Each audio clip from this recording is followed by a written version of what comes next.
Just hours ago, we've seen this drop, this declassified annex of the Durham report. I guess that's not a coincidence that Brennan and Clapper and Comey, they've all been pushing these vigorous defenses yesterday and the day before, knowing this was about to drop.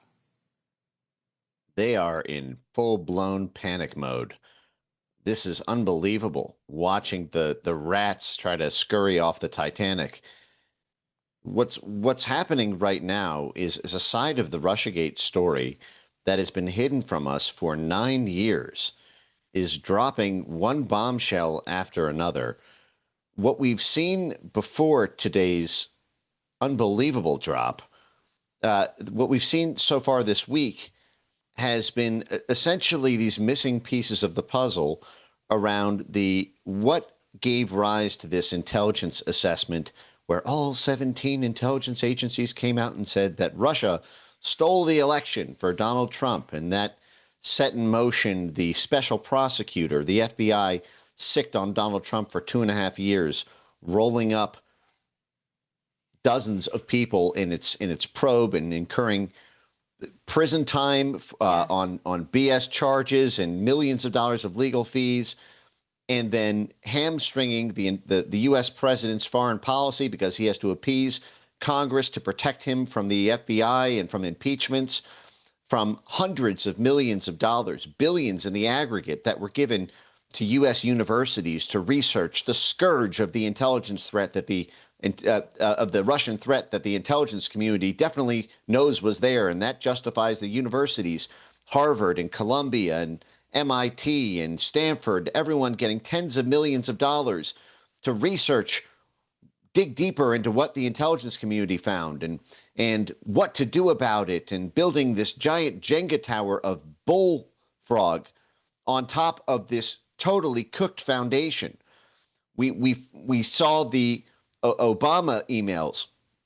We saw the Yes. analysts. This just dropped yesterday, that CIA analysts said that their arms were twisted, that they were threatened, that they would not be promoted unless they changed their assessment to say that there was Russian interference when they said there wasn't, and then their bosses said, well, listen, if you want to get promoted inside the CIA, you'll say Russia hacked the election.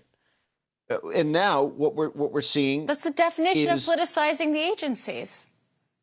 And it's literally, this is the perfect encapsulation of, the thummy war that plays out between the Republican and Democrat Party. And then one side is losing in politics. And so they call in their little cheat code, the pointer finger, the national security state. If you have the CIA on your side and the FBI, whenever you start losing in politics, you can call in the blob.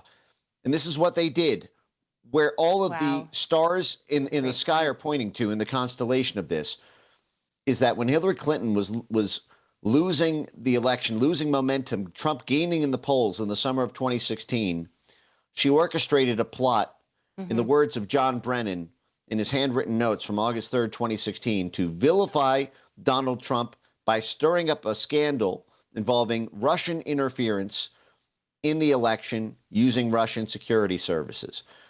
That was what was written on the handwritten notes of John Brennan, including, by John Brennan, the note that Hillary Clinton had approved this plan 5 days earlier.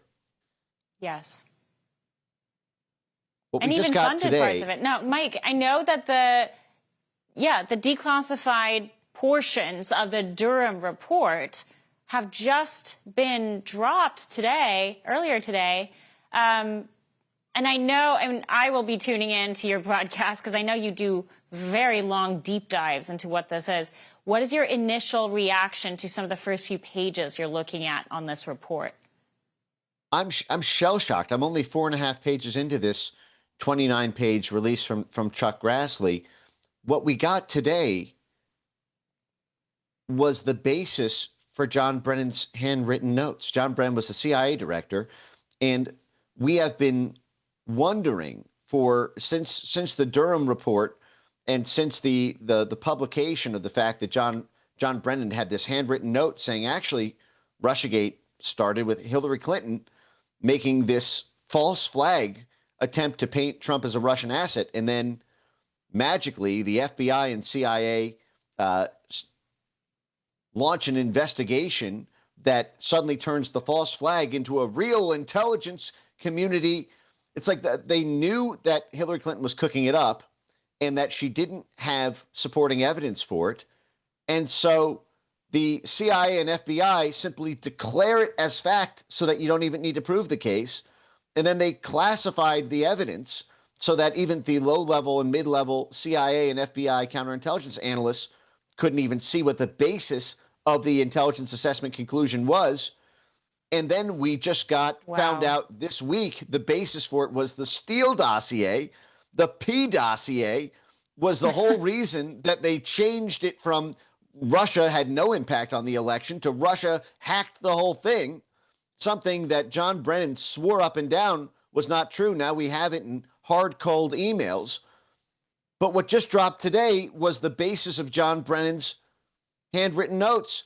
How did Brennan know, or why did Brennan say on August 3rd that Hillary Clinton had approved a plan to launch this false flag that Trump was backed by the Russians?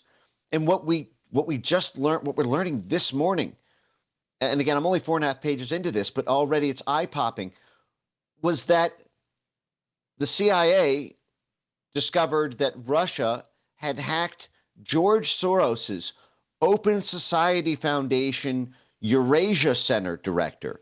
And it was that man, Leonard Bernardo, who was the head of the Open Society Institute Eurasia Center, who had said that Hillary Clinton had approved this plan to paint Trump as being backed by the Russians and Russians interfering in the election. So this was not some random anonymous source. This was the head of the Eurasia Center for George Soros's Open Society Institute. George Soros, the biggest donor to Hillary Clinton.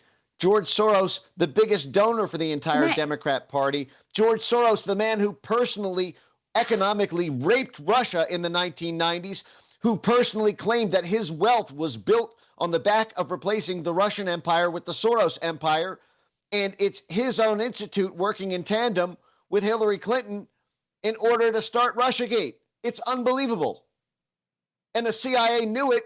And they knew this. I mean, they knew this whole time. My jaw is dropping. I have said this whole time it was about seize Eurasia. This is why we're at war in Ukraine. This is why the war will never end. We will be at war in Ukraine and Eurasia for 70 years because George Soros and his little hedge fund buddies want to take the $75 trillion of natural resource wealth in Eurasia, and they will stop at nothing to get it because it's all about the money, honey. And it doesn't matter what the predicate is, whether or not there's human rights violations or threats to democracy. They don't give a flying fig about that. They want to take it over, to take the money. That's why this came special. This is why this came from the Eurasia Center. The attack Russia forever. And obviously this is going to take. Yeah, no, this is going to take a much longer breakdown because you're just at the beginning of this. I urge our audience, tune in to Mike Benz's breakdown of what is playing out here in this declassified annex, because this all goes back to Ukraine. It explains a lot about what Ukraine and Biden and Obama were up to out there. It explains so much. Mike Benz, we're all out of time. We will be tuning in. We'll be watching what you uncover as you go through this declassified annex of the Durham report. Until then, my friend, thank you very much. Keep up the good fight. Keep up the great exposure.